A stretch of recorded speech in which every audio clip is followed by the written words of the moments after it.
Creemos que es parte de la naturaleza humana el placer por explorar, por ser curiosos. Creemos que la ciencia no sabe de su deuda con la imaginación. Los únicos límites existentes son los que uno se pone a sí mismo. Existe una cosa maravillosa, un secreto. Todo comienza por fijarse un objetivo e ir tras él. Creemos que podemos hacer una diferencia, y si se cree, todo es posible. Nuestro único desafío es decidir cuán lejos queremos llegar. Comenzamos en 1985 desarrollando implantes y prótesis médicas. Desde entonces, hemos tratado de encontrar la manera de ayudar a los médicos a resolver sus problemas. Ayudar a las personas a recuperar su sonrisa. Nos gusta trabajar en equipo. Enseñamos lo que sabemos. Compartimos con el mundo lo que tenemos. Pasión, compromiso, futuro. El trabajo es parte de nuestra vida. Queremos verte sin límites en absoluto. Existe una cosa maravillosa, un secreto. El secreto del éxito es hacer funcionar las máquinas más perfectas que existen. Las personas.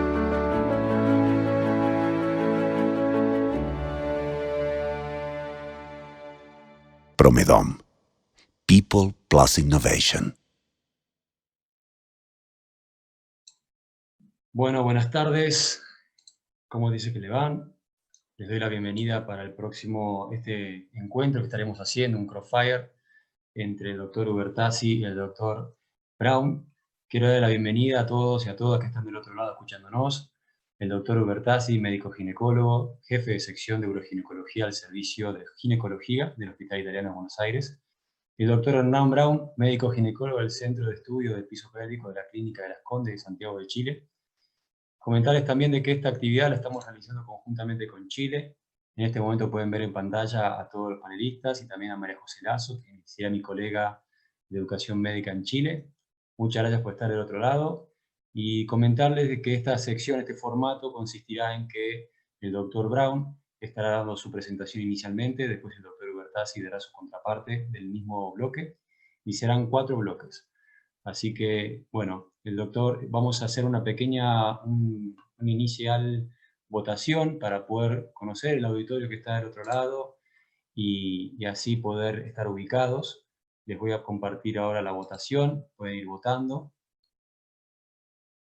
Les voy a dar unos minutitos para que lean tranquilos las preguntas. Son 3 preguntas, cada una con algunas respuestas. Así que si pueden ir marcando las que sienten que son más adecuadas para ustedes, bienvenidos.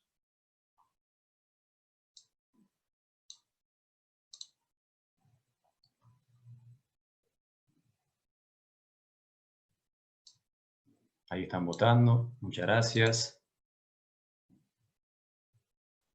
Muy bien, ahí están votando varios. Si quieren, Enrique y Hernán, si quieren prender sus mics, mientras estamos esperando los resultados de la votación.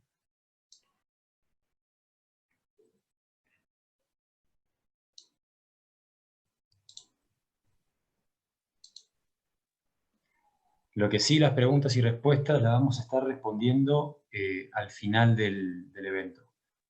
Así que si quieren pueden ir haciéndolas en el iconito de preguntas y respuestas y ahí estaremos abordándolo al final del evento.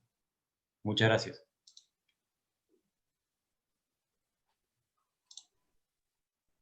Pepa, si querés, prendete, María José, prendete si querés tu mic y puedes también estar saludando. Gracias, José. Nada, solamente quería, en nombre de Promedom Chile, darles la bienvenida a todos los que están conectados a esta hora, este webinar. Y agradecimientos de antemano, ¿cierto? Al doctor Hernán Brown y al doctor Enrique Huertazzi. Y bueno, a nuestros colegas de Promedo en Argentina. Nada, que salga todo bien en este webinar y muchas gracias. Muchas gracias a ti. Bueno, ya tenemos en este momento la mitad casi de los votantes. Son 42 los que votaron ahora. Faltan un poquito más. Así que dicen que los esperemos un segundito más, Hernán, Enrique. Perfecto. No hay problema. Dale, dale, gracias. Muy bien.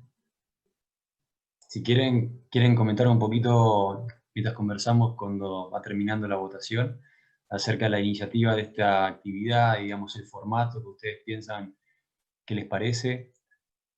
Ya Bueno, tenemos la yo, mitad de los votantes. para no robarme el poco tiempo que tenemos, quería agradecer a Promedo la invitación. Es para mí un honor poder compartir tribuna con el doctor Huertazzi, a quien todos conocen, gran referente de la uroginecología, no solo en la región, excelente cirujano, mucha experiencia, y a quien agradezco también, que lo conozco hace muchos años y he aprendido muchas cosas de él. Así que espero estar a la altura de poder compartir panel con él. Bueno, hola, buenas noches a todos, y quisiera también agradecer a Promedom, y en este caso en la persona de María José y de José. Y la verdad que somos amigos con Hernán, gracias por tus conceptos. Él es un gran uroginecólogo también, y lo respeto muchísimo como profesional por su honestidad intelectual. En general, la mayoría de veces no pensamos lo mismo, pero sobre todo lo aprecio muchísimo como persona, así que para mí es un gran gusto. Y bueno, vamos a ver cómo resulta este formato de los Crossfire, o los Fuego Cruzado, los Versus, como quieran llamarles. Bueno, así que, muy bueno. esperemos. Muchas gracias, Enrique, muchas gracias, Hernán, muchas gracias, María José. Bueno, voy a finalizar la votación, si bien vamos por 54 y quedan la mitad, son varios más que están ingresando para poder dar inicio, ¿ok? Así que finalizo la votación y ahora les voy a estar compartiendo, doctores, el resultado. También lo van a poder ver los espectadores. Ahí ustedes ya pueden ver en pantalla los resultados. Está bastante... Sí. Interesante el resultado, ¿eh? No... Sí. Sí, 3/3 en la primera pregunta, o sea, bien definidos. Los que sí, los que no, y los que más o menos, que serían los del medio. Lo de solo es línea apical. Y bueno, y lo otro, para tener en cuenta, ¿no? Costos elevados, gente que tiene sacropexia, gente que tiene temor a los juicios. Mira, interesante, eso vamos a hablar. Sí. 17%. Pensé que era mucho más, ¿eh? Pensé que el temor a los juicios iba a ser mucho más. Me alegro que sea poco. Bien. Sí, 20, casi 20%. Y después no existe, hay algunos países que no hay aparentemente, así que está bueno. Y hay muchos buenos cirujanos en Latinoamérica, ¿no? Y ahí hay una última pregunta, la tercera, que es No, la que pero... agregó. Y agregó otra Hernán, cierto, perdón. la vía de abordaje y se siente seguro y con suficiente experiencia. Aparentemente la vía vaginal es la que más se siente seguro con suficiente experiencia. Así que bueno, dejo de compartir ahora. Hernán, te doy la palabra. Yo me voy de acá entonces, los saludo y que disfruten. Perfecto. No te vayas, ¿eh? Me quedo acá, estoy acá cerca. Muy bien. A ver si esto me resulta. ¿Se ve? ¿Se ve mi pantalla o no, mi presentación? Perfecto. Se ve. Perfecto. Vamos a partir entonces. Bueno, ya di los agradecimientos respectivos, ¿no es cierto? Este es nuestro Crossfire. Es la vía, en vía vaginal. ¿Tejidos nativos o mallas? ¿Cuál es nuestra verdad? Primero que nada, tengo que decir que no tengo conflictos de interés, ¿no es cierto? No tengo relación con la industria, solo de amistad. En relación a la corrección quirúrgica del prolapso genital, para poner un poco la base, sabemos todos, ¿no es cierto?, que alrededor del 50% de las mujeres multíparas van a desarrollar algún grado de prolapso de órganos pelvianos.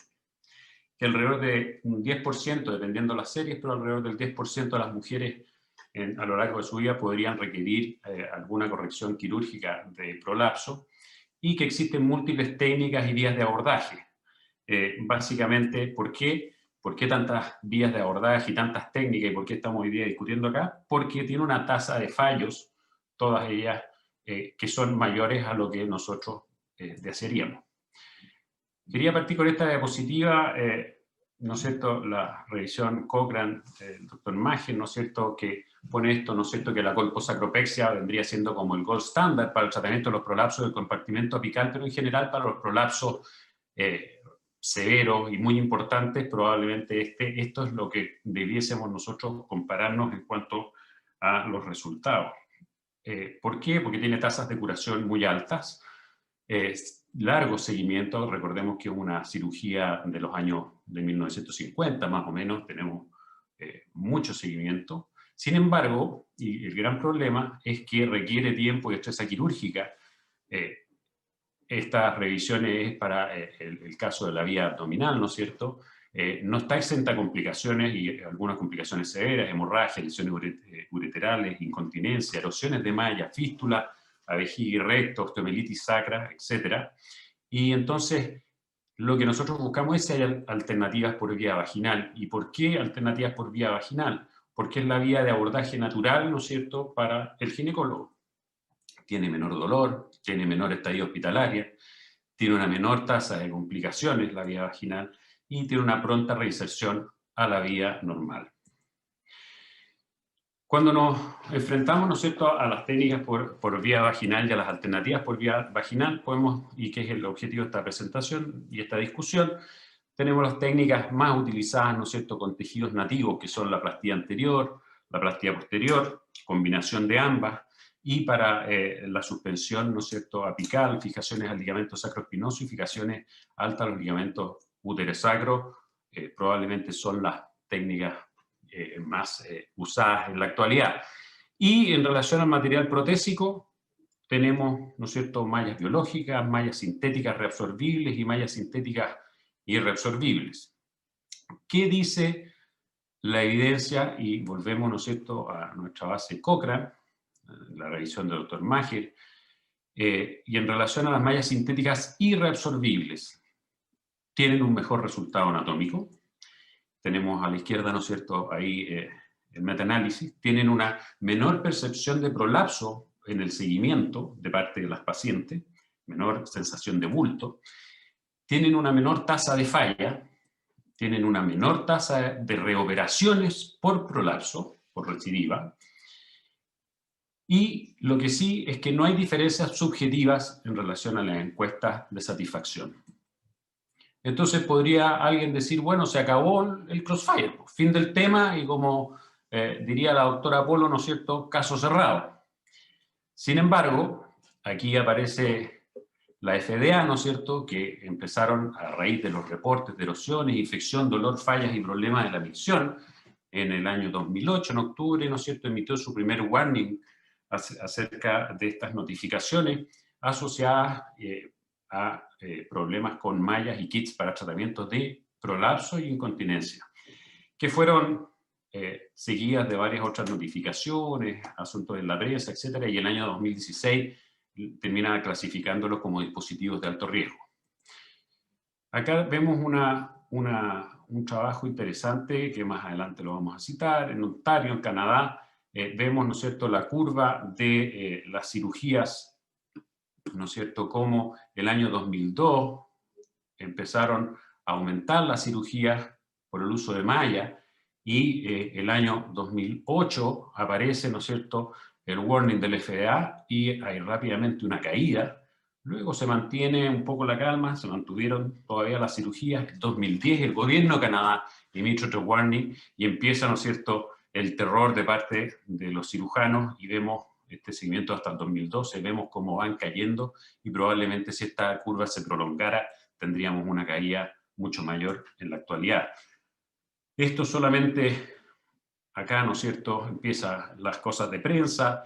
Johnson y Johnson empiezan a requerir, ¿no es cierto?, que se analice el uso de estas mallas, el retiro del mercado. El año ¿no es cierto?, 12, se retira del mercado varios productos de Johnson & Johnson, que probablemente era una de las compañías más grandes que comercializaba estas mallas, y es seguida por muchas otras compañías que empiezan a retirar sus kits del mercado.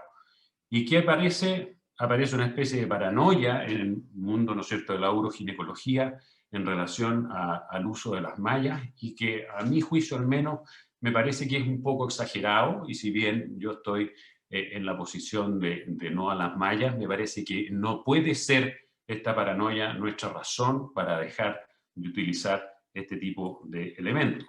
Y vemos ahí, ¿no es cierto?, otro latinoamericano diciendo que no panda el cúnico o que no cunda el pánico, ¿no es cierto? Y que tenemos que tomarnos estas cosas con calma y revisar la evidencia que hay al respecto y ver cuál es la verdadera realidad que tenemos en relación a las mallas. Entonces dejo al doctor Ubertazzi para que siga con su presentación. Vamos a ver si se puede, ¿no? A ver. Compartir. No.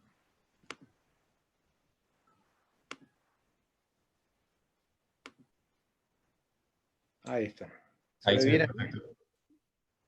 Bueno, perfecto. Coincido lo que dijo Hernán, pero bueno, vamos a ver otra forma. Antes de empezar, una guía para los oyentes. Yo voy a hablar de las mayas, pero no de las mujeres de la civilización maya, sino de lo que se conoce en Latinoamérica, o como se dice, las mayas, o como dicen los brasileños, las astelas.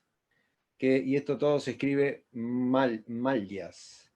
Lo digo porque siempre por Latinoamérica nos cargan a los rioplatenses, a los de Buenos Aires y algunos de Uruguay también, que decimos las mayas con Y. Así que para que se sepa de qué estamos hablando, ¿no? Bueno, ahí está el debate, como se planteó, y en esta primera parte se me ocurrió como el juicio, o sea, de problema legal es lo que está en el aire. Veo ahí como a las mayas que están solitas, fíjense, ese acusado ahí con toda la gente, los fiscales y los abogados de la contra, etcétera, está solito. Pero a mí me parece que no son los únicos culpables, y hay que ver si son culpables también, o qué porcentaje de la culpa tienen. Más justo hubiera sido algo así, ¿no? De varios acusados, todos juntos. Y bueno, vamos a ver quiénes son todos los responsables de todo este problema. Bueno, las compañías, bueno, que produjeron estos dispositivos, a las cuales también hay que agradecerle por la innovación, ¿no?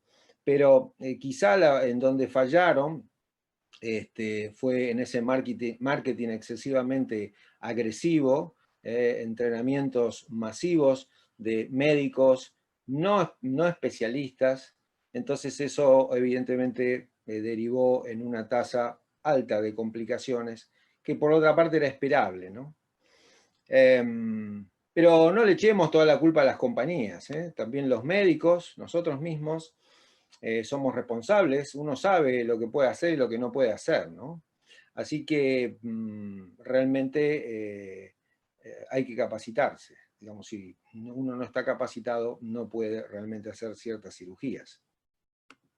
Después, bueno, en Estados Unidos, sobre todo, ¿qué pasó? Bueno, los mismos médicos que trabajaban para las compañías realmente después se convirtieron en súper especialistas en sacar mallas, es decir, porque también el negocio pasó a ser sacar mallas. Y sacar mallas no solo a pacientes que necesitaba que se la saque porque estaba mal colocada o dándole síntomas, sino a otras pacientes que también no tenían ningún síntoma, pero para poder hacer un juicio necesitaban sacarle la malla. Así que todo eso ha pasado. Y también hay otro grupo de médicos entre los que yo me puedo incluir, y bueno, también puedo decir que tengo conflicto de interés porque tengo relación con Promedón en diferentes áreas, sobre todo porque creo en las mallas para el tratamiento del prolapso, pero hemos visto montones de cosas entrenamientos, pseudoentrenamientos, médicos por ahí que decían una cosa en la tribuna y después hacían otra cosa. Yo tengo la conciencia tranquila y, digamos, todo lo que he dicho en las conferencias es lo que he tratado de hacer en mi práctica, y hemos tratado a lo largo de los años, junto a mi equipo, tratar de mejorar este tipo de técnicas. Pero bueno, sigamos analizando los otros acusados, la FDA. La FDA aprobó por la famosa enmienda 510K a todos estos dispositivos, porque eran parecidos a otros. Después, bueno, empezó a sacar los warnings, cuando empezaron a aparecer las complicaciones. Y ahí, bueno, ¿qué pasó? Terminó prohibiendo las mallas transvaginales para tratar el prolapso en los Estados Unidos de América. Y ocurrió en algunos otros países, sobre todo los del Commonwealth. Entonces, en mi opinión, bueno, la FDA falló en alguno de sus mecanismos. Muy bien, ¿quién más? Bueno, en Estados Unidos ustedes saben que la industria del juicio es, digamos, es un emporio prácticamente, los abogados son muy poderosos y nos podemos encontrar con abogados como este, como Saúl, todos lo conocen, o los que miran Netflix, es una de mis series favoritas. Mejor llámelo a Saúl, que le va a solucionar cualquier problema y va a inventar las pruebas, etc. Pero Saúl necesita a veces cómplices. Se han visto casos en Estados Unidos donde había jueces que tenían agentes que ofrecían dinero a los médicos para que pusieran en el parte quirúrgico que el producto tenía alguna falla, porque las demandas en general se le hicieron a las compañías y se le han sacado más de 7 billones de dólares. Así que eso también ha pasado en los Estados Unidos. Bueno, y para ir terminando, nadie niega que haya habido o hay todavía mujeres dañadas por estos dispositivos.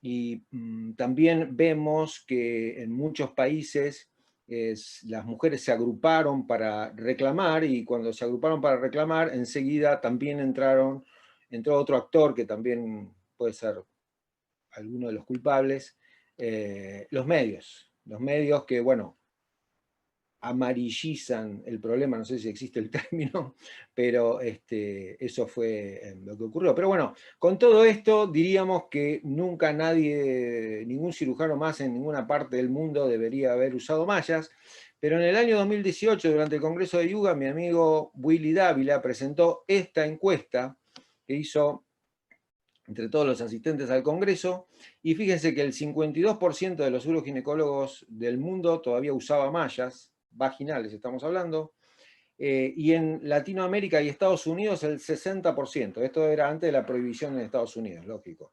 Fíjense, en Europa del Este el 80% usaba mallas, el 75% en Europa mediterránea y Oriente.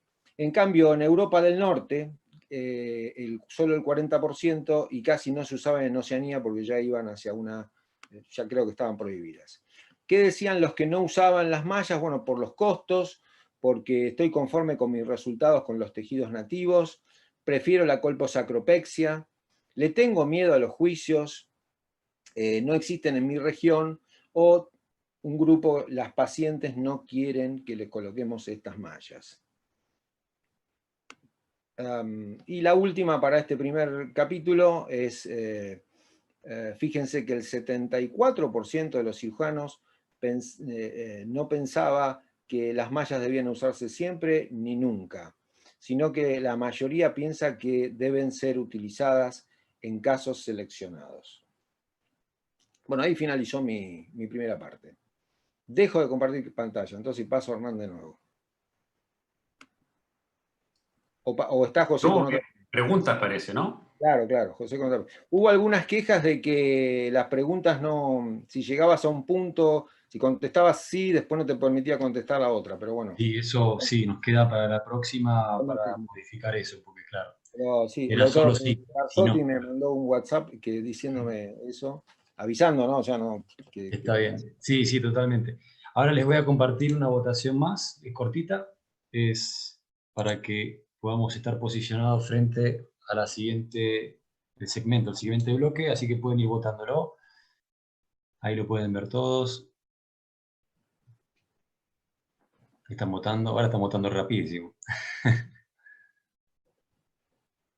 Ok, ya va casi el 50% votando.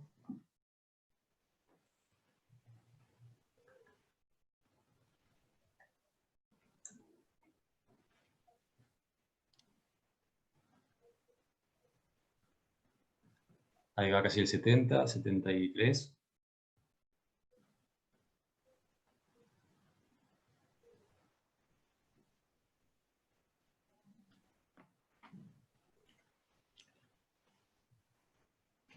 Muy bien, 77, 78. Bueno, queda un poquito más. A ver si ya antes del minuto terminamos. Si no, bueno, igual es bastante orientativo. Cierro. Comparto ahora los resultados. Era obvio eso. Ok, bueno. Entonces, con respecto a las mallas vaginales, son beneficiosas para casos seleccionados. Se llevó la mayoría, casi 90%. Muy bien. Dejo de compartir ahora y Hernán, te doy la palabra para continuar con el siguiente bloque. Ok. Entonces, vamos acá. Bueno, Saltos del Petrohue, sur de Chile, linda fotografía. Lo primero que quería decir es que, bueno, hasta ahora no ha sido mucho Crossfire porque vamos pensando un poco lo mismo. Quiero aclarar que yo creo en las mallas. Mi problema es la vía vaginal.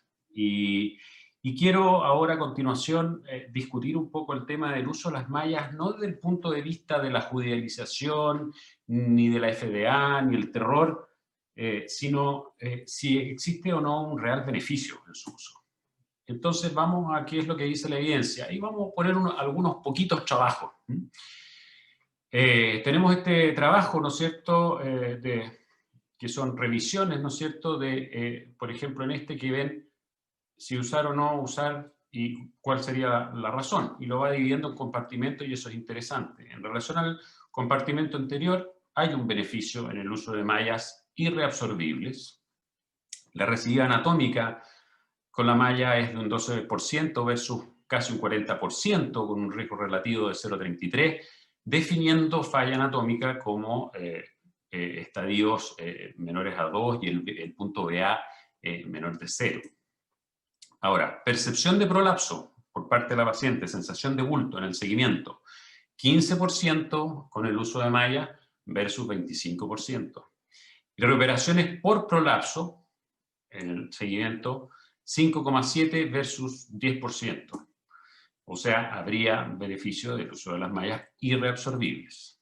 En compartimento posterior, en cambio, no hay estudios prospectivos randomizados que comparen tejido nativo versus malla en cirugía aislada de compartimento posterior.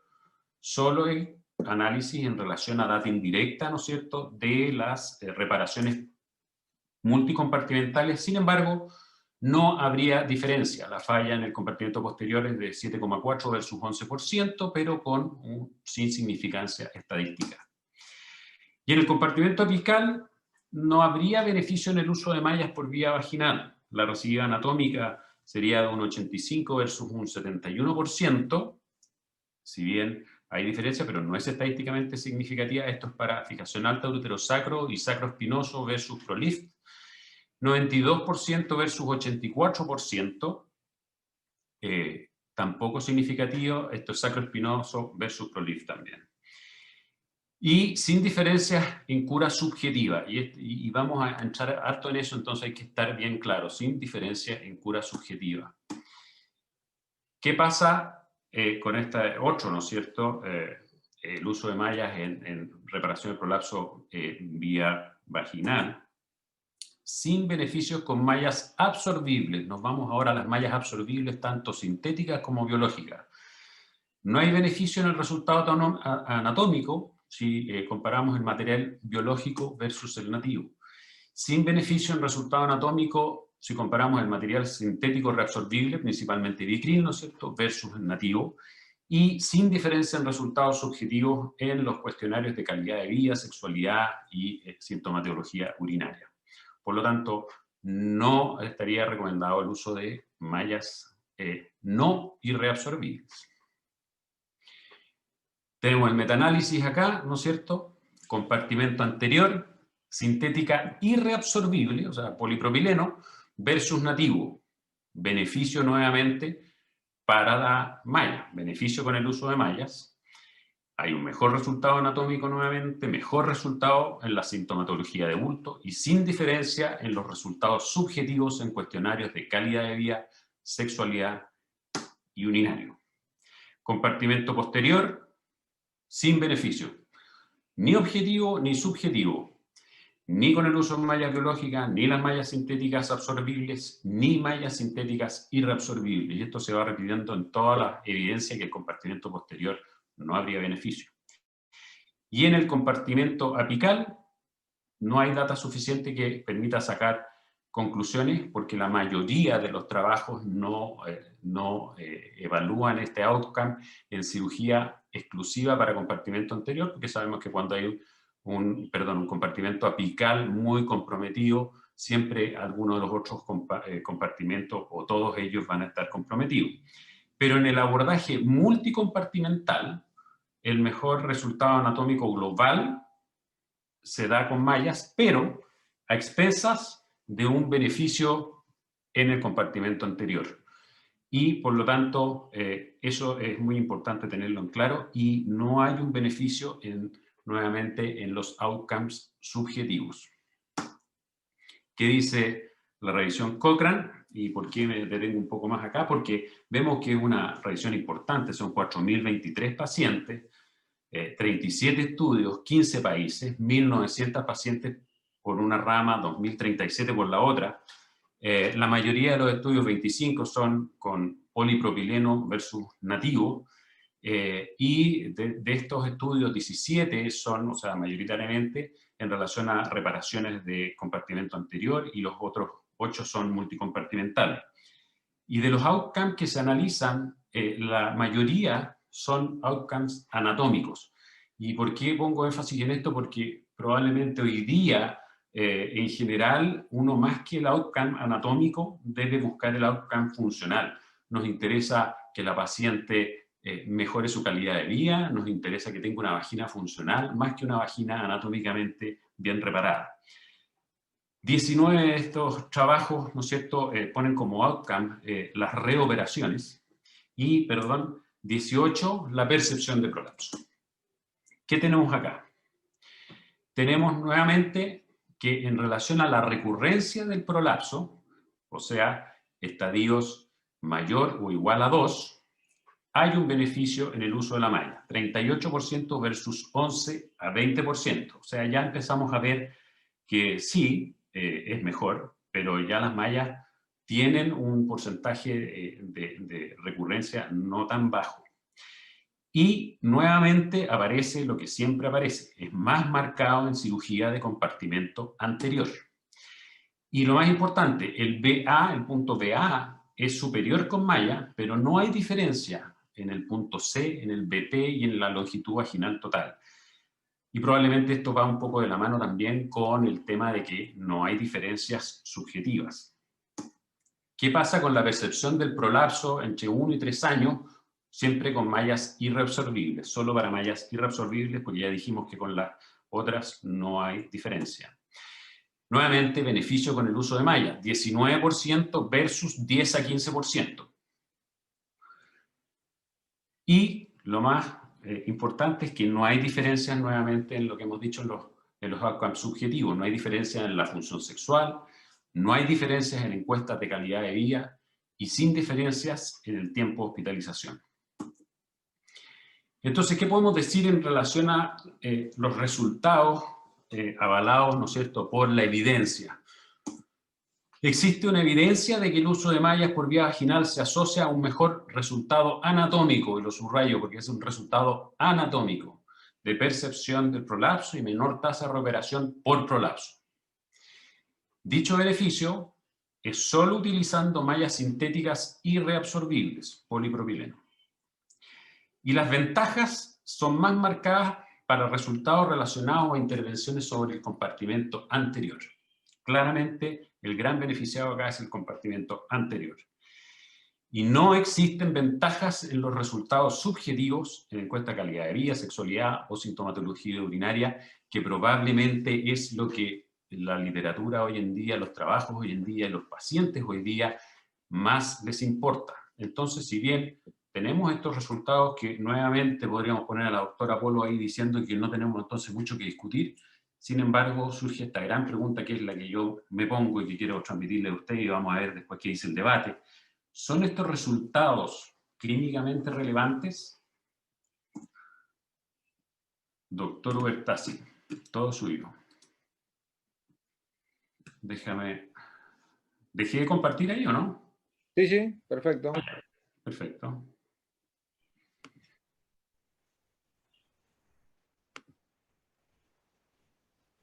Perfecto. Excelente, Hernán. Bueno,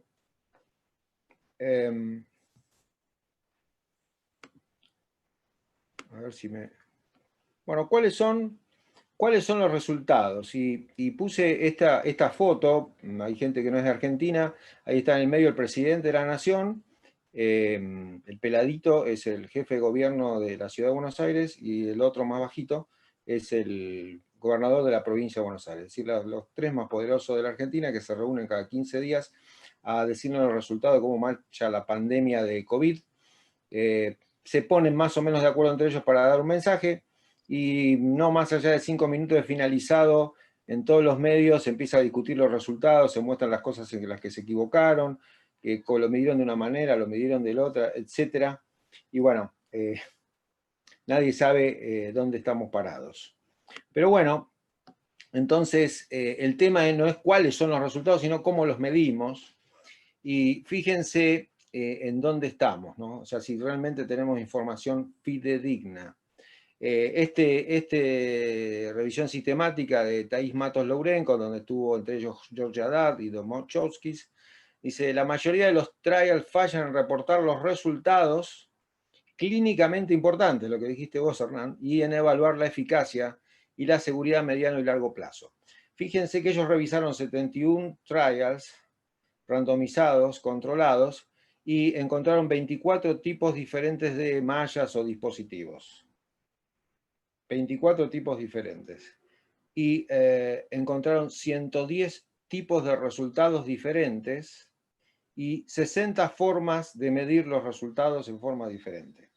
Es decir, que es muy difícil sacar conclusiones valederas con esto, sobre todo si uno quiere sacar una conclusión única de si las mallas sirven o no sirven, si son mejores que los tejidos nativos o no lo son.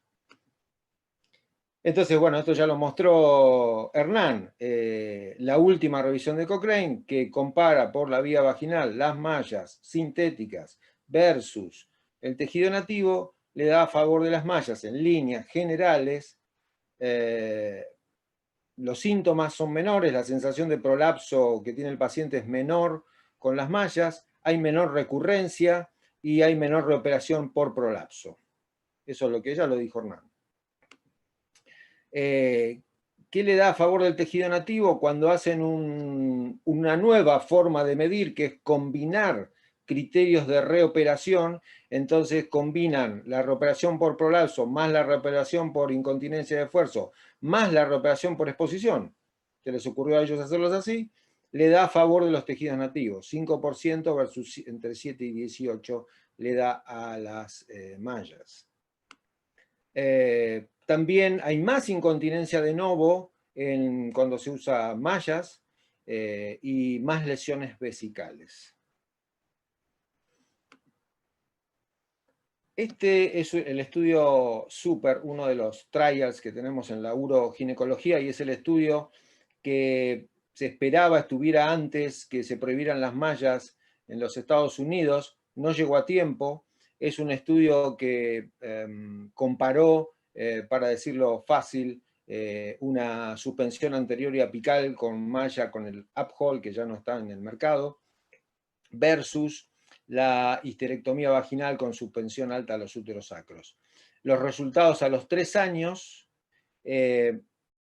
mostraron que hay menor tiempo operatorio con la histeropexia, cosa que ya sabíamos, y encontraron solamente un 8% de exposición de malla, y en el otro grupo un 7% de acodaduras ureterales diagnosticadas todas durante el acto quirúrgico.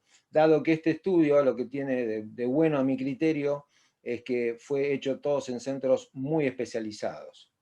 De bueno en ese sentido, ¿no? Que por eso se ven las pocas complicaciones que tienen. Lo que tiene de malo que no es extrapolable a la población general, a los médicos generales, que quizás no obtengan estos buenos resultados.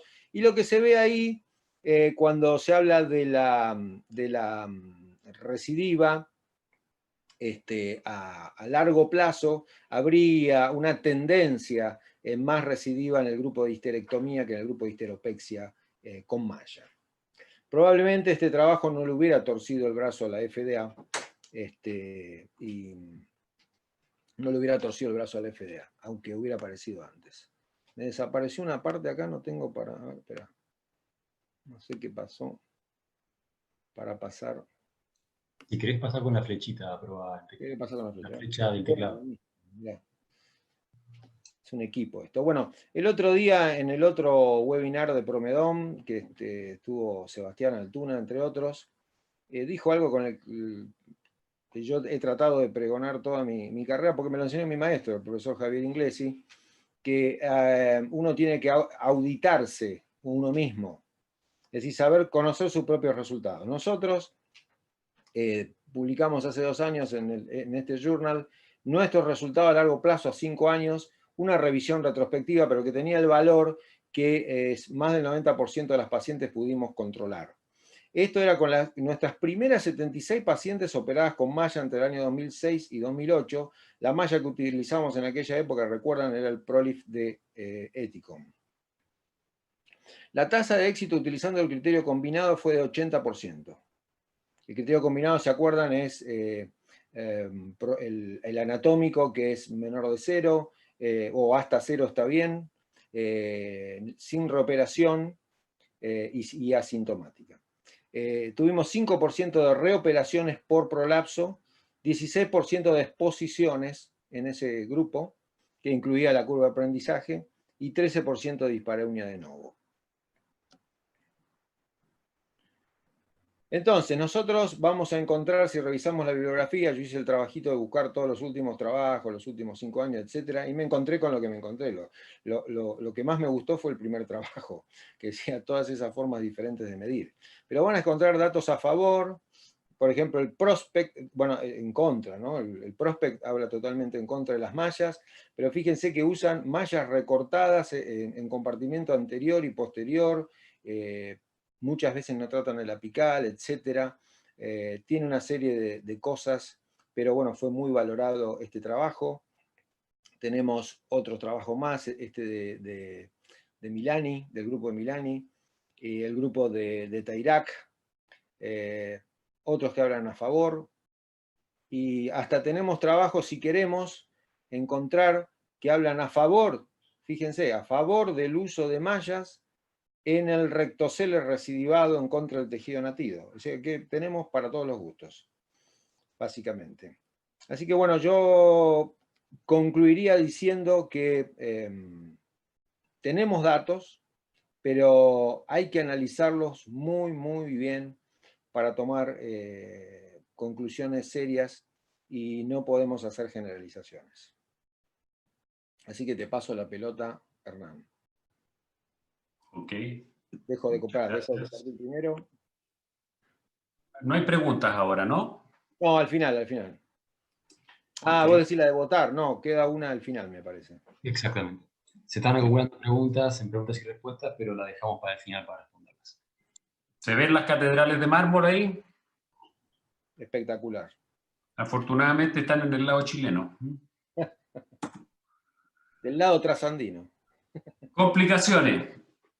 Si bien yo no quiero hablar del terror, estas son fotos un poco del terror, pero no es la idea. Pero tenemos complicaciones severas en relación a las mallas. Una cosa muy importante, y que el doctor Ubertasi lo dijo, es la experiencia, ¿no es cierto?, del cirujano en relación a tener complicaciones por el uso de las mallas. Aquí nos vamos a centrar un poco en relación al tema de las mallas y obviamente todas las cirugías tienen complicaciones. Un poco en relación a lo que dijo el doctor Ubertasi, antes quiero aclarar que yo lo noté acá en el trabajo súper. Ojo, acomodamiento ureteral intraoperatorio, si bien en la cirugía de suspensión alto-uterosacro, si bien es una complicación, si yo hago el diagnóstico intraoperatoriamente y por lo tanto retiro el punto y pasa la obstrucción ureteral, uno en estricto rigor podría decir que no es una complicación. Es como si uno tuviese un sangrado durante la cirugía y liga el vaso y no sangra, y si no requirió transfusión ni nada, no hay problema. O sea, la complicación sería que yo no me diese cuenta que acodé el uréter y probablemente tener que entrar a pabellón de nuevo a soltar el punto o tener que poner un pigtail, etc. Bueno, en relación a la cirujano, ¿no es cierto? Vemos una curva de aprendizaje que es muy importante y que es una de las cosas que nos enseñó a nosotros el doctor Ubertasi, a los chilenos que estábamos poniendo mallas. Yo quiero decir que nosotros pusimos muchas mallas. Y es muy importante en este trabajo, vemos, ¿no es cierto?, que es fundamental la curva de aprendizaje, es fundamental un entrenamiento adecuado, y aquí también comparto lo que dijo el doctor Ubertasi, que muchas veces la industria hacía unos cursillos de unas pocas horas y con eso queda la persona calificada según ellos, y probablemente esa también tiene mucho que ver.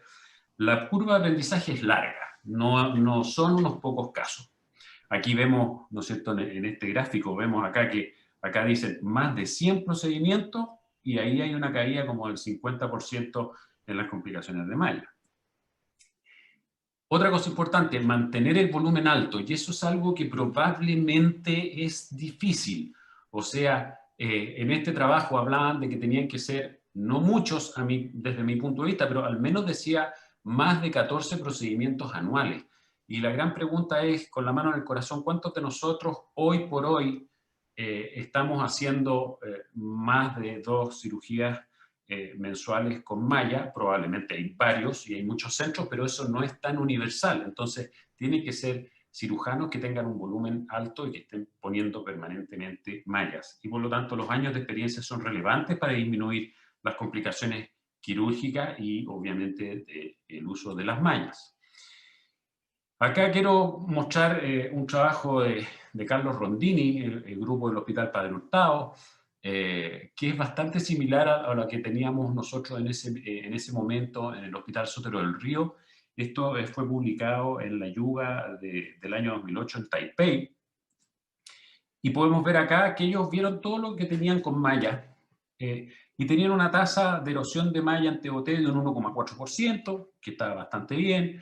De promotofijaciones abdominales, 1,6%, bastante bien. Sin embargo, ¿no es cierto?, en IBS posterior, 14% de exposición de malla, y en los ProLift Like les pusieron ellos, pero que eran tipo ProLift con malla de polipropileno, llegaban a tener una tasa de erosión del 28,6%. Y obviamente la diferencia entre este grupo y el grupo que tenía gran tasa, ¿no es cierto?, de erosión, era estadísticamente significativa. ¿Qué pasó? El jefe de servicio rápidamente los llamó y les dijo, hasta acá nomás se llega, hasta que se pueda arreglar esto. Ahí entra también enseñanza del doctor Ubertasi, ¿no es cierto?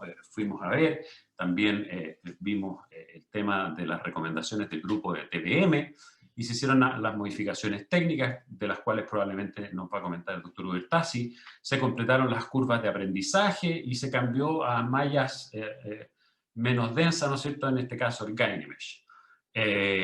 ¿Y qué pasó? En 2010 en Toronto se publican, ¿no es cierto?, los nuevos datos. Vemos que la tasa de cura seguía siendo muy buena, sin diferencia significativa, y que la tasa de erosión bajó de un 29% a un 6,9%, que era bastante concordante con lo que decía la literatura, alrededor del 8%, y es el mismo 8% que nos dijo el doctor Ubertasi. Ahora, quiero que nos quedemos con esta cifra, 8%, que es considerado una cifra, por decirlo así, aceptable. Esta, por ejemplo, foto es de una paciente que operamos en la clínica hace 10 días atrás, que llevaba 10 años con un ProLift anterior. ¿Y qué dice la revisión Cochrane? En globo hay un 12% de exposición, probablemente más de lo que uno quisiera, pero tenemos que recordar ese 8%. 10% para reparaciones anteriores, sube a un 17% en reparaciones multicompartimentales. Inicialmente muchas veces se hacían histerectomías asociadas, hoy día sabemos que eso es el peor error que uno puede cometer, hacer la histerectomía y poner las mallas. Y la tasa global de reoperaciones debido a exposición de malla, 8%. Sabemos que las mallas expuestas, si son asintomáticas, podemos no operarlas. Sabemos que las mallas expuestas, alrededor del 50% de las veces, no requerirán ir a un pabellón, sino que van a ser resecables en la consulta. Por lo tanto, ese 8% de tasa global de reoperaciones de exposición de malla quiere decir que hay probablemente un número similar de pacientes con exposición de malla que no fueron a pabellón. Ahora, en relación a la lesión vesical, ya lo dijo, ¿no es cierto?, el doctor Ubertazzi, 0,5% de lesión vesical en reparaciones con tejido nativo, 1 a 6% cirugías con malla, probablemente más que por la malla misma, las lesiones son por las agujas y las perforaciones vesicales, todos sabemos, en los TBT, etcétera, que tampoco es algo tan terrible, pero en la práctica hay una mayor tasa de lesión vesical en cirugías con malla, con un riesgo relativo de 3,9. ¿Qué pasa con la incontinencia de novo? 10% de incontinencia de novo posterior a una reparación con tejido conectivo, que hay que tener ojo porque si bien son porcentajes elevados, recordemos que son centros en que a veces se sabe que tienen las pacientes incontinencia oculta y esos temas de otros debates, ¿no es cierto? Y muchos de estos centros no corrigen la incontinencia oculta y la corrigen en un segundo tiempo, etc. Pero 10 a 17% en cirugías de reparación con malla. Probablemente por lo mismo, como hay un beneficio en el compartimento anterior, obviamente vamos a tener más incontinencia de novo en pacientes que tienen mejor reparado el compartimento anterior porque la uretra se va a horizontalizar y en cambio en las otras puede ser que quede todavía un poco acodada. Y por lo tanto podemos decir que hay un riesgo levemente superior con el uso de las mallas con un riesgo relativo 1,39, que yo lo menciono, pero la verdad es que es algo que no es tan trascendente. Y aquí viene nuevamente el tema de las reoperaciones. Y ahí yo quería decir algo, que es una opinión personal y que es un argumento que muchos dan, que en el grupo de reparaciones de tejido nativo hay un 5% de reparaciones secundarias, reoperaciones, que en su gran mayoría son porque hubo una falla quirúrgica y hubo una reaparición del prolapso, y un pequeño porcentaje, igual que en el grupo con malla, van a ser por las incontinencias urinarias, pero obviamente la mayoría son por reaparición del prolapso. En cambio, en las pacientes con malla hay entre un 7 y un 18% de reoperación. Sin embargo, el mayor riesgo de reoperaciones con el uso de malla, que es un riesgo relativo de 2,4, lo más importante es que un 8% es por exposición de malla. Y si uno lo quiere ver desde el punto de vista no solamente legal, porque yo no quiero acá entrar en el tema de la FDA, las demandas, etcétera, que me parece que nosotros tenemos que analizarlo desde el punto de vista médico, no es lo mismo operar a una paciente por una reaparición del prolapso, por una falla, que le hemos informado, que operarla por una iatrogenia por el uso de un elemento extraño que es la malla. O sea, entrar a pabellón a remover una malla no tiene el mismo significado que entrar por una falla. Y por lo tanto, cuando analizamos el ítem reoperaciones en globo y vemos que con el uso de malla aumentan las reoperaciones en globo, esas probablemente son las reoperaciones que me importan, no solamente las reoperaciones por reaparición del prolapso. ¿Por qué? Porque, como dije yo al principio, lo que estamos buscando es mejorar la calidad de vida de los pacientes y no solamente la anatomía. Torres del Paine, Chile. Cedo la palabra al doctor Ubertazzi. Se ve... A ver... ahí está. Dejé de compartir, ¿no es cierto? ¿Sí? ¿Está bien?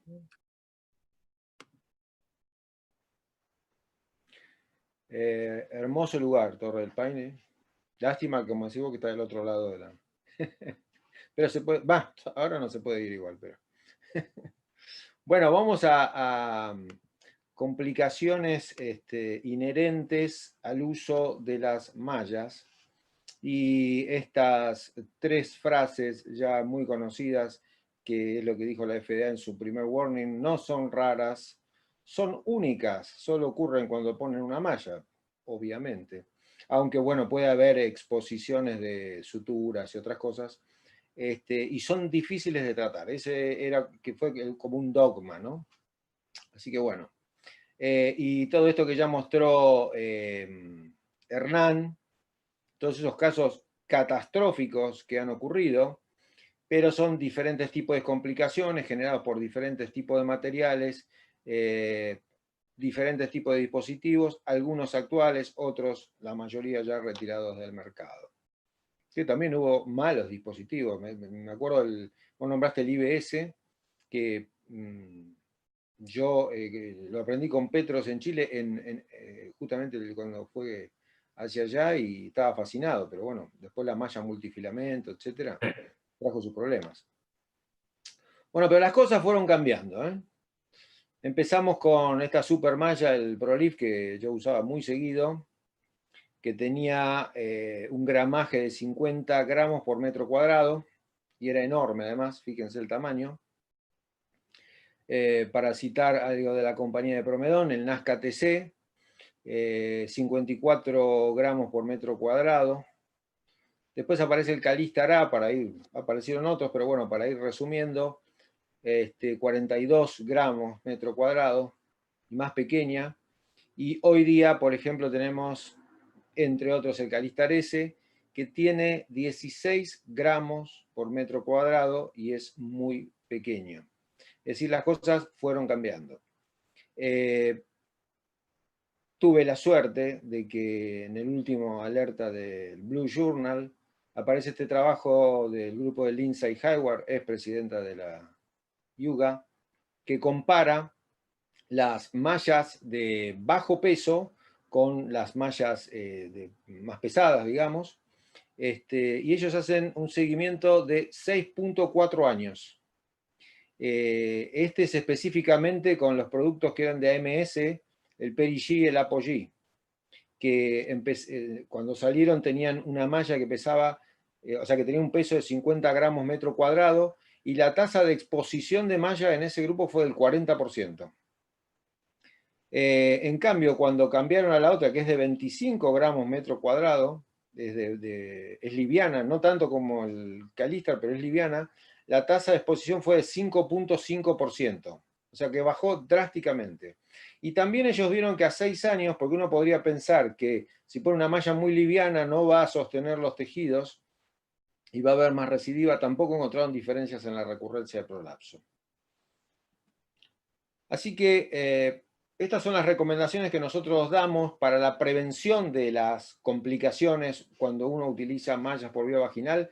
Como ya dijo Hernán, el entrenamiento adecuado, el conocimiento anatómico y funcional, la indicación correcta, que eso puede ser discutible, cada grupo tiene un poco una idea de cuál es la indicación, la técnica correcta, usar los materiales adecuados y tener cuidados posquirúrgicos también adecuados.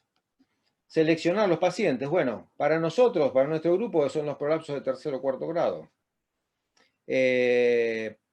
porque son los que tienen alto riesgo de falla. Cuando hay un defecto apical asociado, eso puede ser discutible, pero se pueden usar los slings apicales. Pacientes con alto riesgo que tienen aumento crónico de la presión abdominal, entre comillas la fascia deficiente, pero yo ahí no las voy a mencionar a todas, pero haría hincapié en las contraindicaciones. Si no le dan importancia a las contraindicaciones, sus complicaciones van a ser elevadas. Los factores, como ya se dijo, conocidos de riesgo para exposición de malla, pero operatoriamente nosotros tenemos que ver la edad avanzada, la diabetes, el tabaquismo, el índice de masa corporal bajo y las cirugías previas. Esto es un tema de debate, ¿no? Los intraoperatorios son muy importantes. Aquí está la experiencia del cirujano y el entrenamiento adecuado. La histerectomía como procedimiento concomitante.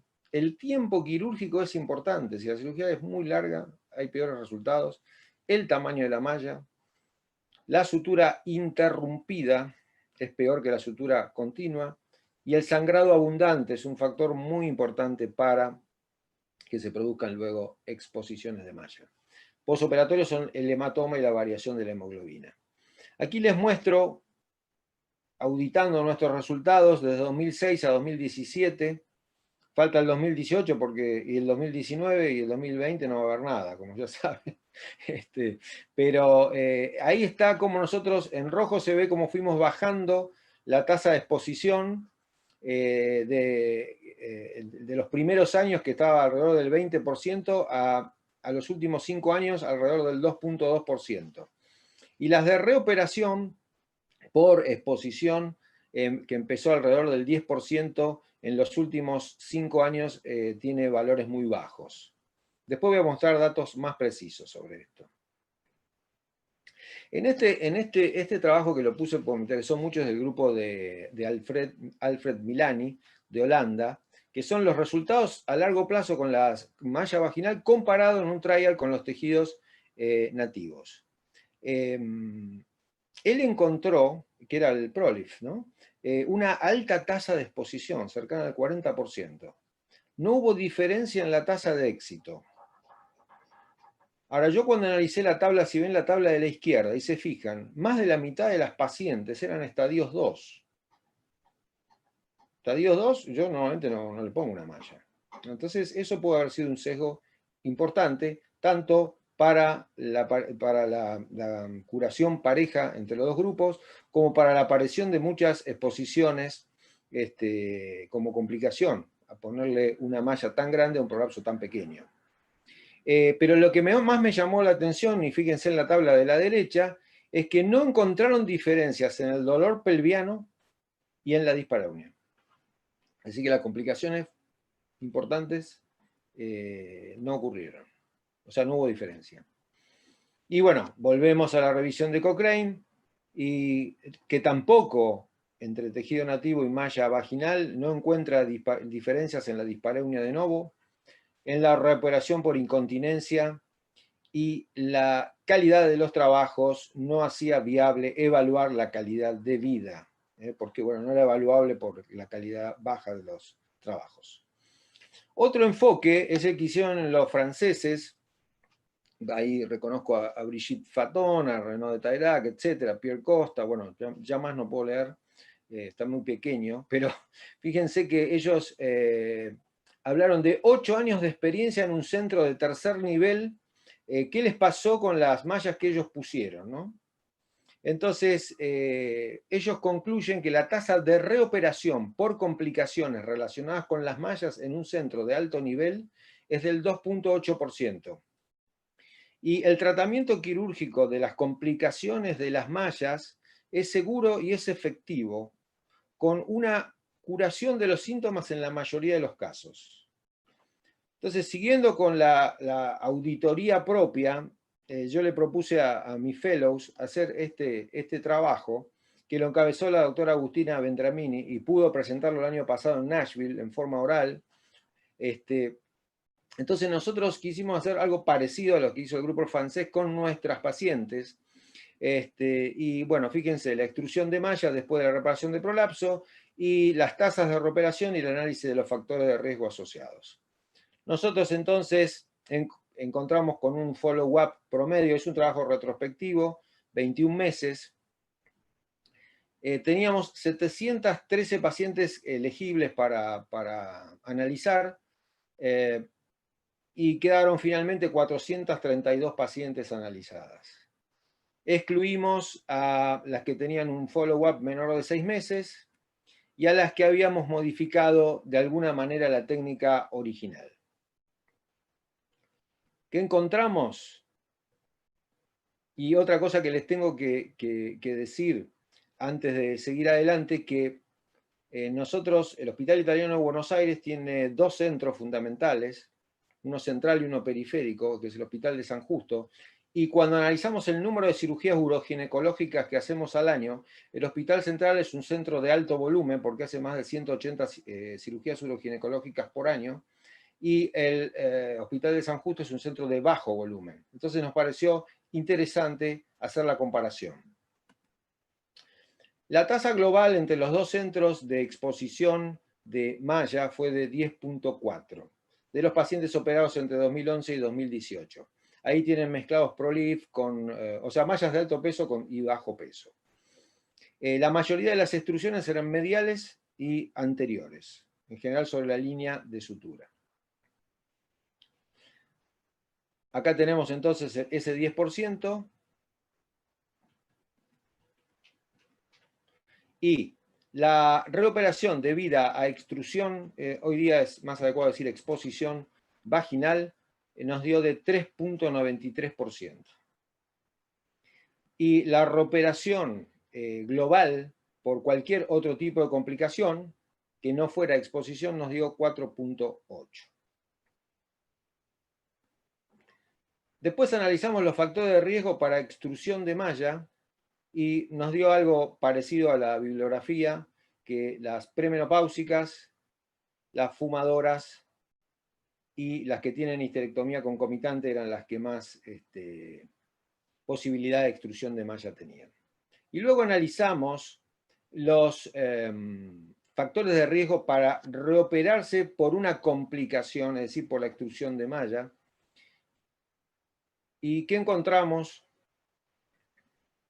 Que las fumadoras tenían más riesgo y el centro de bajo volumen tenía una cantidad significativa de pacientes operadas por este tipo de complicaciones. O dicho de otra manera, en realidad, el operarse en un centro de alto volumen es un factor protector. Ahora también, volviendo a la primera parte de la presentación, y sobre todo lo que ocurrió en Estados Unidos, autores muy importantes, hace años hicieron este tipo de publicaciones donde ante una complicación o una exposición sugerían la extirpación total de la malla. Y eso, en mi opinión, trajo muchísimas de las complicaciones, porque había lesiones de vejiga, de recto, etcétera, etcétera, etcétera, y era peor el remedio que la enfermedad. Hoy día la cosa ha cambiado con las nuevas mallas, las técnicas, etcétera, y también con la incorporación de diferentes metodologías de diagnóstico como la ecografía perineal, donde nos permite observar la malla y los cambios, etcétera, y nos permite tomar decisiones más adecuadas. También hay un grupo preocupado por orientar el manejo de las complicaciones con malla, y en este paper que apareció este año también, es una posición conjunta de Yuga y Aux sobre el manejo de las complicaciones con las mallas, y donde tengo el orgullo que la doctora Lucila Paván, de nuestro equipo, participó en la redacción de este manuscrito que salió en el Blue Journal. Entonces ya hay sociedades que nos orientan, nos dan una guía de cómo manejar esto para que no ocurran estas ideas de extirpar toda la malla y todo lo demás. Y ese grupo concluye diciendo que es la responsabilidad de las sociedades proporcionar evidencia derivada de la experiencia científica para llenar el vacío que en algunos casos permite que otras fuerzas alarmen o induzcan errores a los pacientes. Y esto se refiere a lo que dije al principio, que muchas mujeres en Estados Unidos, alentadas por abogados y otras entidades, se reoperaban para cobrar algún dinero, aún sin tener síntomas. Como conclusión de las complicaciones, yo diría que para disminuirlas hay que tener una indicación adecuada, que para nosotros son las recurrencias y el alto riesgo de falla. Las pacientes no tienen que tener factores de riesgo de complicación, y hay que tener cirujanos con experiencia. Eso nos llevará a una baja incidencia de complicaciones, a una baja tasa de reoperación y a una reoperación en general por una complicación simple que nos dará una buena recuperación. y ahí termino con el tercer módulo, que lo hice un poco largo, pero el cuarto mío es corto, Hernán. Así que dejo de compartir. Perfecto. Ok. Excelente, doctor Ubertasi. Solo en relación a algunas cosas que usted dijo, extraordinaria la mejoría, ¿no es cierto? Bajar de 10% a 2,2%, la tasa de reoperaciones de un 5% a un 0,2%. Y ahí ponemos énfasis en lo que estamos los dos hablando y que yo decía al principio, la gran importancia de la experiencia del cirujano. Yo lo dije, usted referente, gran cirujano, gran experiencia, y ahí es donde cada uno tiene que preguntarse si esta cirugía es para todos, cuántos de los que nos están oyendo, cuántos de nosotros podrán acumular la experiencia de grupos como el del doctor Ubertasi, con esos volúmenes y todo, para poder llegar a esas tasas de complicaciones. Pero, por ejemplo, si nos vamos solamente a la recuperación global del último trabajo que usted presentaba, llegó al 4,8%, que en la práctica iguala un poco a la tasa de recuperaciones globales del grupo de tejido nativo. Entonces, ahí es donde probablemente hay que hacer trabajos que comparen las dos cosas. Y en relación a las conclusiones, con todo lo que hemos discutido, ¿no es cierto?, tenemos que poner en la balanza los pros y los contras. Y yo quería concluir diciendo que, obviamente, el uso de mallas sintéticas y reabsorbibles por vía vaginal se asocia a mejores resultados anatómicos, sin duda, preferentemente a nivel del compartimento anterior, y también a la percepción de prolapso y tasas de reoperaciones por prolapso solamente. Sin embargo, y esto es muy importante, no existen ventajas en los resultados subjetivos que, insisto, probablemente son los que hoy día todos buscamos en encuestas de calidad de vida, sexualidad o sintomatología urinaria. Lo anterior, ¿no es cierto?, sugiere que en la mayoría de las pacientes, el uso del material protésico por vía vaginal para la reparación de prolapso tendría un beneficio probablemente marginal desde el punto de vista clínico.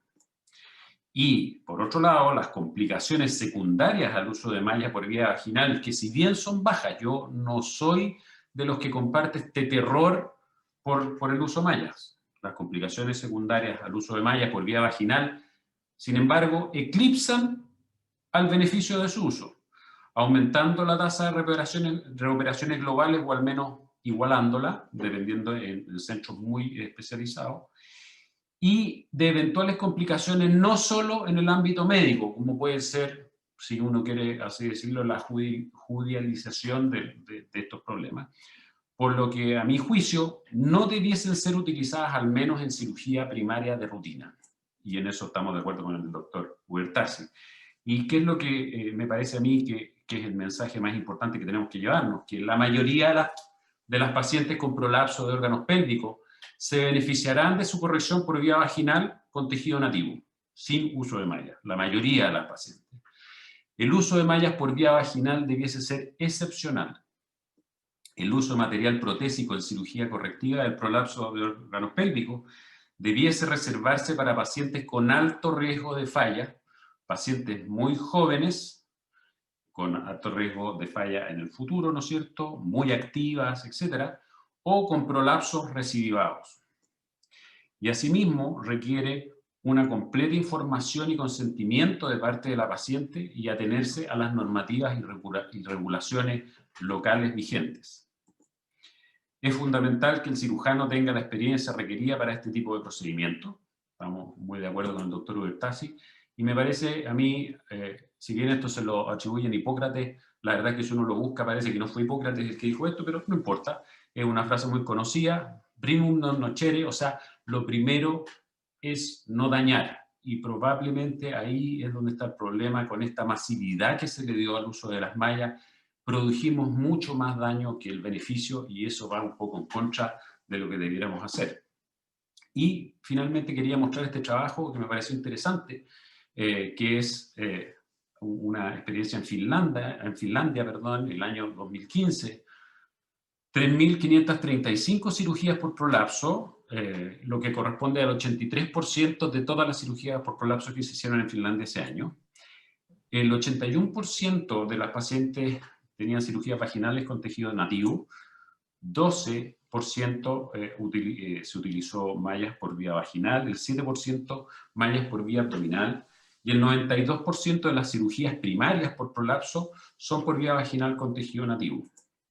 Y el uso de malla es mayoritariamente en pacientes con recidiva o con prolapsos severos, y las mallas, cuando las utilizaron por vía vaginal, fue para pacientes añosas y defectos anteriores severos, y cuando los usaron por vía abdominal fueron para prolapsos severos apicales y posteriores. Recordemos que, por ejemplo, el prolapso rectal, hoy día el gold standard, ¿no es cierto?, es la rectopexia anterior, que en la práctica lo mismo prácticamente que una colposacropexia. Y un mensaje aquí personal que yo sé que no tiene mucho que ver con esto, pero que además dejo el tema para que la invitación para el próximo webinar de Promedon. Me parece a mí que si se requiere el uso de mallas para la corrección del prolapso, la mejor evidencia actual favorece el que lo haga por vía abdominal y preferentemente por vía laparoscópica. No es el tema de hoy, pero lo dejo planteado para el siguiente webinar. Muchas gracias y estamos listos entonces para después las preguntas.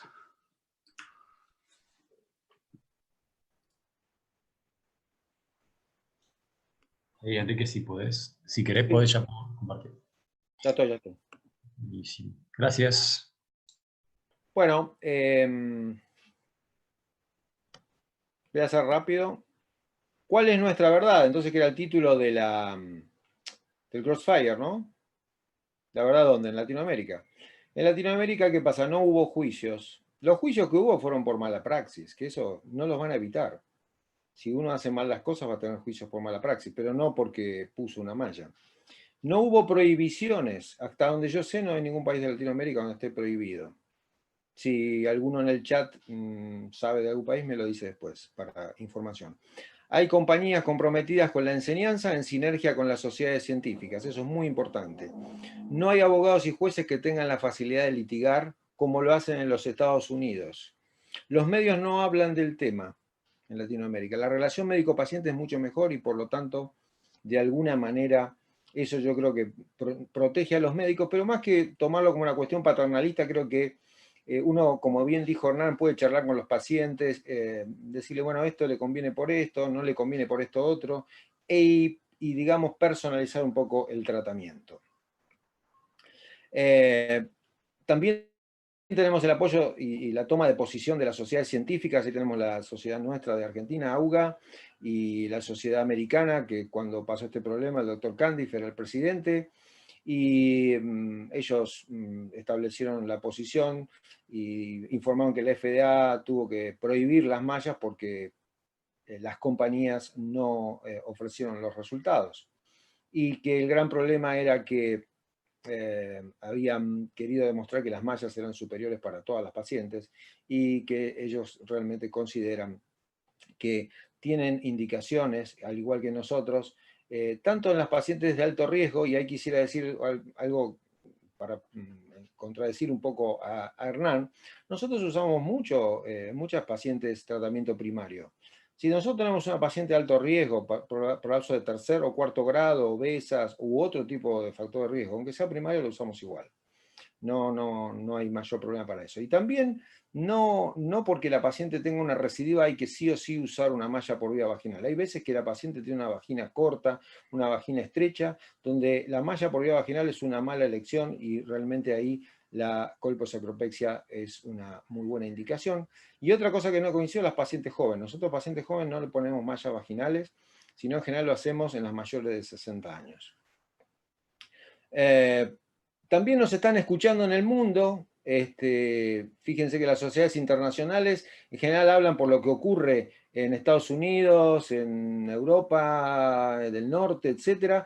Pero bueno, nos dieron un poquito de bolilla y en el último spotlight de Yuga apareció un reportaje que hicieron a varios cirujanos del mundo, entre los que yo me encontraba con un doctor de India, el doctor Pali, y 3 doctores de Japón y de China. Así que fíjese que el título es ¿dónde las mallas aún siguen siendo utilizadas. Y les puedo asegurar que en Oriente se utilizan muchísimo más que lo que puedo utilizar yo o muchos cirujanos de Latinoamérica. Así que el problema ya, digamos, ya no estamos tan solos con este tema. Para finalizar, hubo cambios en este tema. Las mallas son más pequeñas, tienen menor peso, hay dispositivos más amigables, hay indicaciones ya más establecidas y las complicaciones, si se siguen todas estas reglas, son pocas y son manejables. Así que para terminar, parecido a lo que empecé, digo gracias, obrigado y muchas gracias, como se dice acá en Buenos Aires o en el Río de la Plata. Muchas gracias. Muchas gracias, Enrique. Muchas gracias, Hernán. Voy a pasar a dar unas votaciones para finalizar estos bloques. Así que ya ahí rápidamente pueden ver. La votación dice: luego del debate y con los nuevos datos y materiales, ¿usted cree que en el futuro desaparecerán las mallas vaginales, no se modificará el uso, aumentará su uso, o el uso de mallas para prolapso del órgano pélvico será exclusivamente con ENSAL en colposacropexia? Ahí están votando. Llevamos 30, yendo rápido. 40, 50% ya. Ahí está llegando a 60. Tenemos varias preguntas aquí, así que ahora vamos a abordarlas. Dado que estamos pasados de tiempo, quizá tengamos que ser un poco sintéticos con la respuesta, pero hay muchas dudas, está bueno, muchas consultas.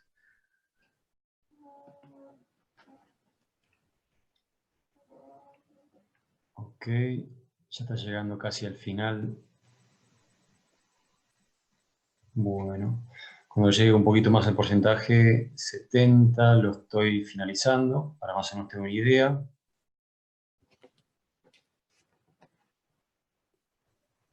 Bueno. Bien, comparto resultados.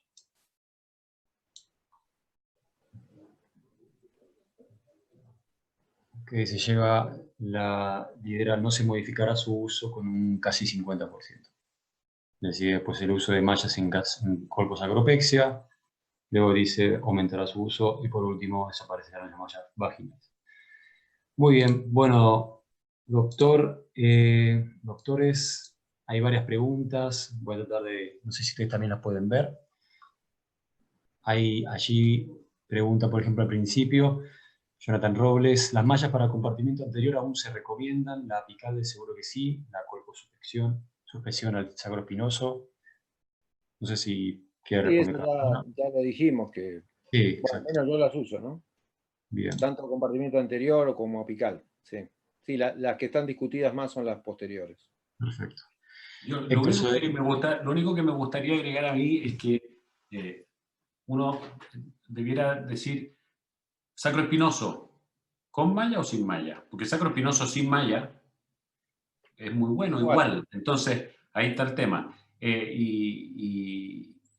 Pero sí, yo estoy de acuerdo que las mallas no van a desaparecer. El problema es en qué porcentaje de las cirugías los vamos a utilizar o no. Bien. Perfecto, gracias, doctor. Héctor Soderini pregunta: ¿por qué solo ofrecerle a los pacientes resultados subjetivos y a mediano plazo si podemos ofrecerle resultados tanto objetivos como subjetivos superiores y a largo plazo? Quizá esta pregunta va para el doctor Brown. Sí, no, es que lo que pasa es que está bien, si tuviésemos los resultados subjetivos exactamente iguales y los resultados anatómicos superiores con las mallas, pero con tasas de complicación y tasas de reoperaciones similares, probablemente debiésemos usar las mallas. El problema es que, como dije yo en mi conclusión, me parece que el beneficio queda eclipsado por la mayor tasa de reoperaciones globales y de complicaciones. Es básicamente eso. Ahora, yo creo que aquí estamos hablando vía vaginal. El problema es que cuando uno mete la colposacropexia laparoscópica, que tiene todas las ventajas de la cirugía mínimamente invasiva y que por lo tanto se iguala mucho a la cirugía por vía vaginal, y sacamos la colposacropexia abierta, que va a ser la próxima presentación, ahí la discusión sí que se pone muy importante, porque vamos a tener lo que el doctor está preguntando. Mejores resultados anatómicos y iguales resultados funcionales. Y ahí está la respuesta. Uso de malla, pero por vía abdominal. Está muy seguro Hernán con eso. Ok. Doctor Kaplan pregunta, ¿qué opina de la tasa de exposición de las mallas por vía vaginal a largo plazo?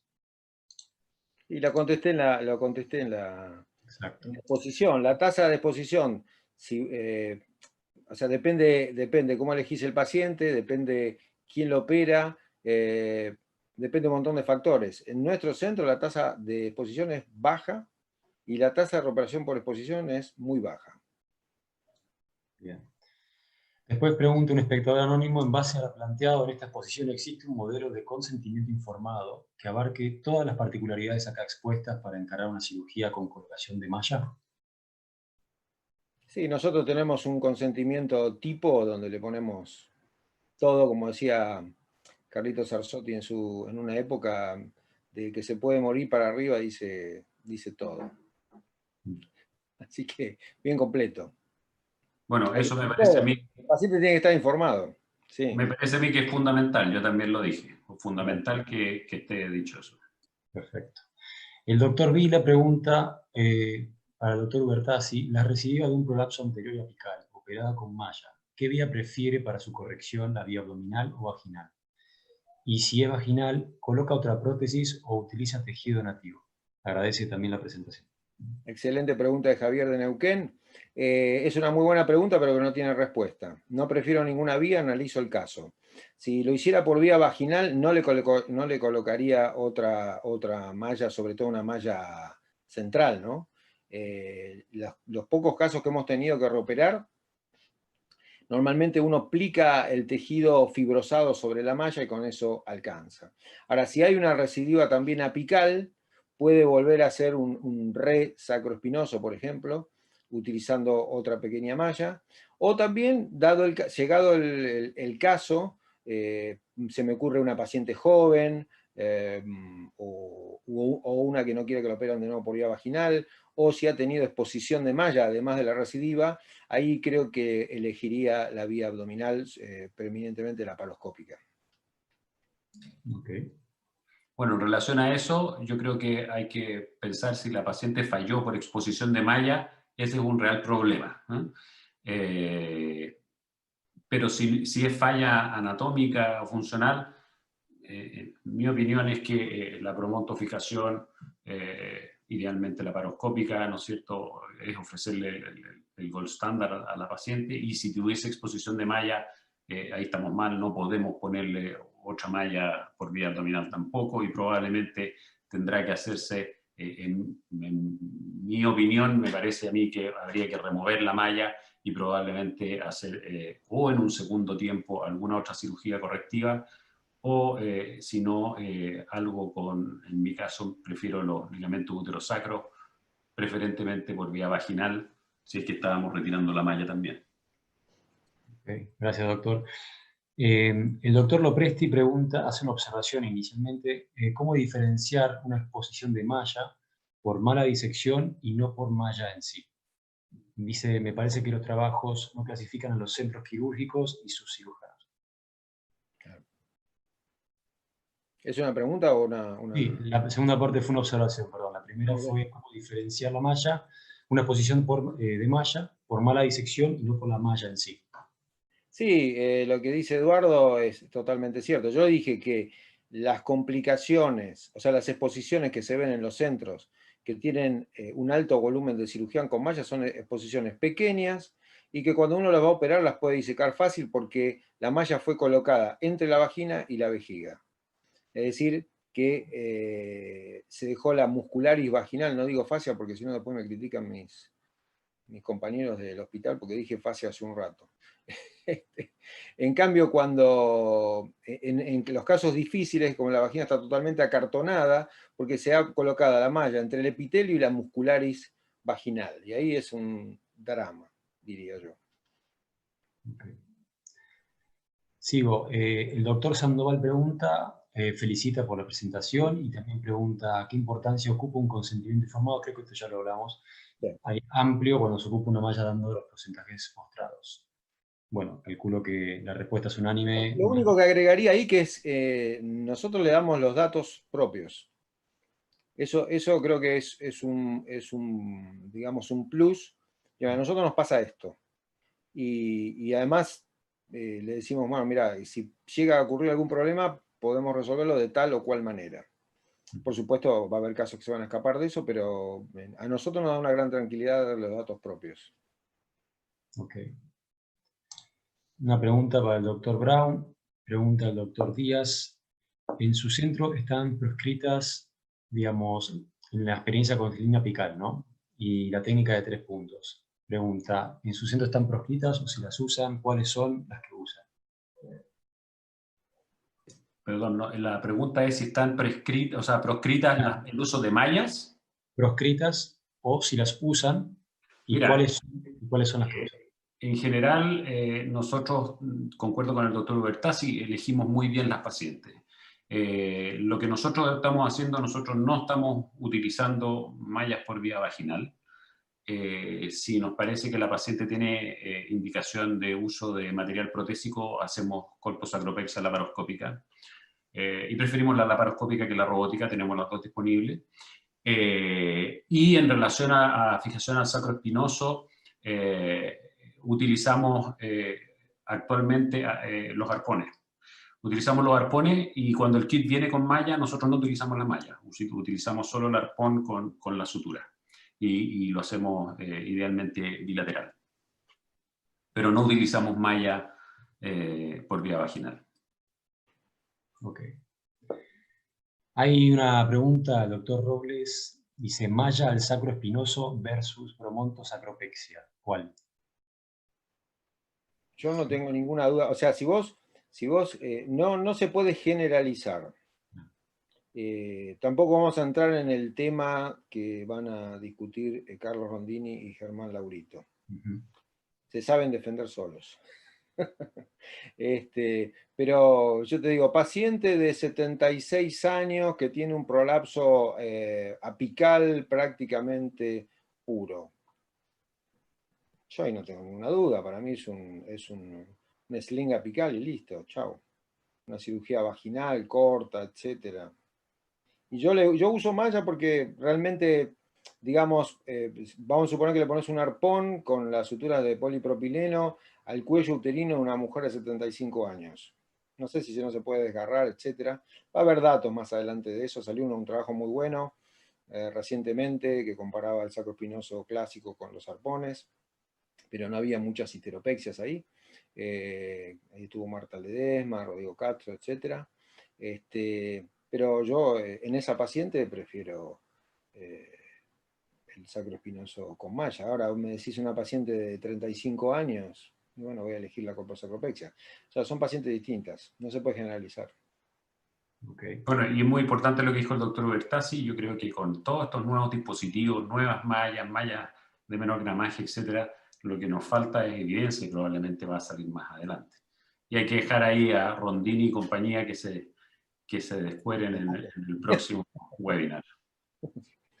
Acá Pero la respuesta, Rondini va a presentar su trabajo de colposacropexia versus sacro espinoso, pero sin malla. Yo creo que te pagó Cacho, Hernán, te pagó para que le hicieras propaganda. No. Acá un espectador pregunta si Splendid se considera una malla.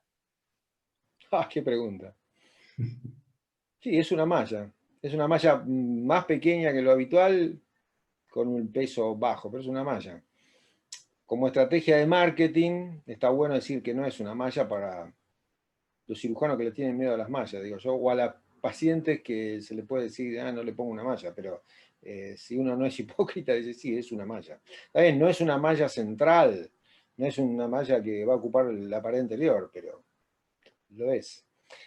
Sí, me parece bueno diferenciar los resultados, como digo. Nosotros en un momento dijimos, usamos el 70% de las pacientes con malla, pero después empezamos a fijar, en realidad la mayoría de nuestras cirugías son cirugías mixtas o híbridas. Parte se hace con tejido nativo, parte se hace con malla, y muchas de ellas tienen solo una sling apical, entonces no es lo mismo peras que manzanas. Entonces a la hora de publicar los resultados hay que hacer esas diferenciaciones, me parece, y es un trabajo que hay que hacer para adelante. El doctor Cura dice, bueno, felicita por las exposiciones. Y sí, dice, saluda desde Uruguay. Dice, personalmente reservo la cirugía con mallas para recidivas, primaria cirugía con tejido nativo y en aquellas que presentan síntomas. Es una observación que dio. Bueno, gracias, doctor Cura. Tenemos acá algunas más. Voy a tener que ser un poquito más selectivo porque ya estamos en hora. Suhai pregunta, ¿cuándo fijan el sacro espinoso? Cuando fijan el sacro espinoso, ¿lo han hecho alguna vez bajo visión directa o solo con arpones? ¿Querés contestar, Jordan? Bueno, porque usted me enseñó a hacerlo bajo visión directa, así que conteste usted. Gracias, Hernán. Sí, mirá, yo empecé en el 94 a hacer el sacroespinoso y aprendí bajo visión directa del doctor Ostergaard, lo vi, nada más. Así que hoy día los chicos jóvenes tienen fellows y todo lo demás, nosotros aprendíamos como podíamos. Y sí, muchas veces, sí, realmente. Al principio lo hacíamos con el de Shams o con el portaagujas, después apareció el Milla Hook, que era hacerlo a ciegas, pero sí se puede hacer mirando, está bueno. Y muchas veces lo hacemos, muchas veces colocamos el arpón y a su vez miramos para que vean los residentes y los fellows y que vean dónde se está clavando el arpón. Así que, digamos, no es necesario hacer eso porque es más fácil. O sea, la técnica lo facilita para hacer al tacto, pero tranquilamente se puede hacer. Requiere una mayor disección nada más para mostrarlo. Ok. Bueno, lamentablemente vamos a tener que dar por ya finalizado. Yo no tenía otra cosa que hacer, José. ¿Eh? Entretenido.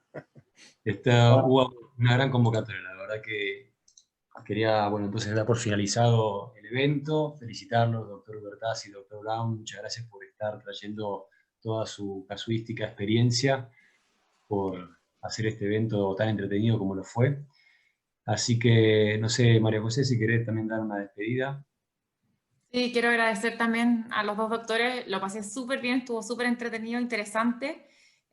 Tuvimos, como dice José, muy buena audiencia, llegamos casi a 170 en un momento y se mantuvieron por mucho tiempo, así que los felicito, estuvo súper entretenido. En nombre de Promedón, Chile y Argentina, les agradecemos a los dos. Muchísimas gracias. Muchas gracias.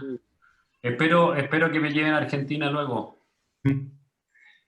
Sí, sí. Hablemos. Fronteras, yo te invito personalmente. Eso. Y vos también. Exactamente. Ya sabes, pero no importa. Muy bueno, bien. Gran placer y saludo a toda Latinoamérica. Hemos recibido mensajes privados de Venezuela, de otros lados, y me preguntan si queda grabado esto. Queda grabado. Con la señal y todo lo demás. Así que sí. muchísimas gracias a todos, a Promedón, a Hernán, a todos. Muchísimas gracias. Muchas gracias. Buenas noches. Muchas gracias. Un gusto. Hasta luego. Chao, chao.